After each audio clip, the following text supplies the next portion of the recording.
ان تمام واقعات کے بعد حسینیوں کو بہت زیادہ محتاط رہنے کی ضرورت ہے، یعنی جہاں پر اتحاد بین المسلمین کی ضرورت ہے وہیں پر اتحاد بین المومنین کی بھی ضرورت ہے۔ یہ ویڈیو عراقی پرفیوم ابو الفضل کے تعاون سے پیش کی جا رہی ہے، جو کہ پاکستان میں لانچ ہو چکا ہے۔ بہترین خوشبو ہے اور اسے ابو الفضل اس لیے کہا جاتا ہے کیونکہ حرم حضرت عباس میں یہی خوشبو استعمال کی جاتی ہے۔ آرڈر کرنے کے لیے واٹس ایپ نمبر پر رابطہ۔ بسم اللہ الرحمن الرحیم، السلام علیکم مومنین اکرام، امید ہے آپ سب خیر و عافیت سے ہوں گے۔ آج کی ویڈیو ایک انتہائی اہم اپڈیٹ ہے موجودہ عالمی حالات کے تناظر میں،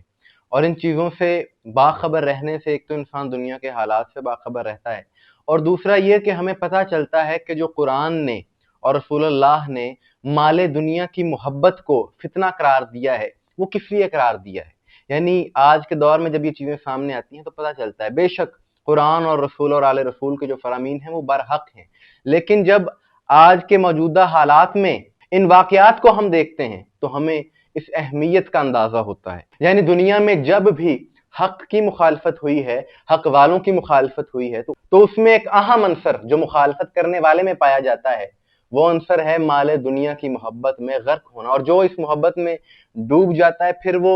کبھی بھی حق اور سچ کا ساتھ نہیں دے سکتا۔ یہ بڑی گہری بات ہے۔ ملک لبنان سے ہی آج کی یہ اپڈیٹ ہے، خبر ہے، اور مقاومت کی سب سے بڑی تحریک جو کہ حسینیوں کی ہے ان کی طرف سے بھی اس خبر کی تصدیق کی گئی ہے۔ اور اب ان چیزوں کی طرف توجہ اور ان چیزوں کی تحقیقات اس لیے بھی ہو رہی ہیں کیونکہ گزشتہ برس ساری دنیا نے دیکھا کہ ظلم کے خلاف آواز اٹھانے والے تمام بڑے لیڈران کو چن چن کر ایک کے بعد ایک ٹارگٹ کیا گیا، اور اس کے بعد یہ بات قابل غور تھی کہ یہ محض اتفاق نہیں ہو سکتا،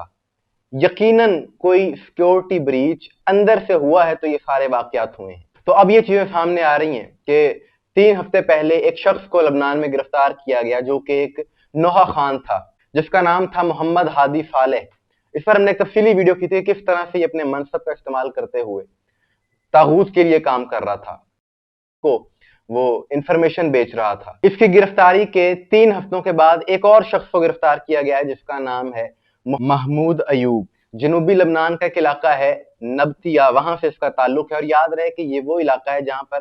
سب سے زیادہ حمایت ہے مقاومت کی تحریک کی۔ 7 سالوں سے یہ خود بھی اس تحریک کا حصہ بنا ہوا ہے، اور وہاں پر ایک ہسپتال ہے راغب الحرب جس کا یہ ڈائریکٹر ہے۔ اس ہسپتال میں ظلم کے خلاف لڑنے والے جو نوجوان ہیں ان کا بھی علاج کیا جاتا ہے، شہداء بھی یہاں پر ایڈمٹ۔ ظاہر ہے ان زخمیوں کو جب علاج کے لیے اس ہسپتال میں لایا جاتا تھا تو ان کے ساتھ لانے والے بھی ہوتے تھے دیگر ممبران،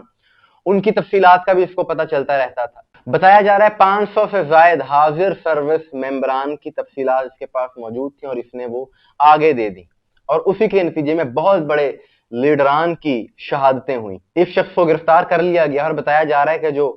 محمد ہادی صالح کو گرفتار کیا گیا تھا 3 ہفتے پہلے، اس سے انویسٹیگیشن اور انٹیروگیشن کے دوران اس نے اس کا نام لیا، اور اس کے بارے میں جب مکمل تحقیقات ہو گئی تو اس کو بھی گرفتار کر لیا گیا۔ ان تمام واقعات کے بعد حسینیوں کو بہت زیادہ محتاط رہنے کی ضرورت ہے اور احتیاط کرنی بھی چاہیے، اور میں سمجھتا ہوں کہ یہ صرف ایک خطے تک محدود نہیں ہے، یہ واقعات، یہ سرگرمیاں، یہ ایک ملک تک محدود نہیں ہے، بلکہ جہاں جہاں حق کی بات کرنے والے افراد موجود ہیں، جہاں جہاں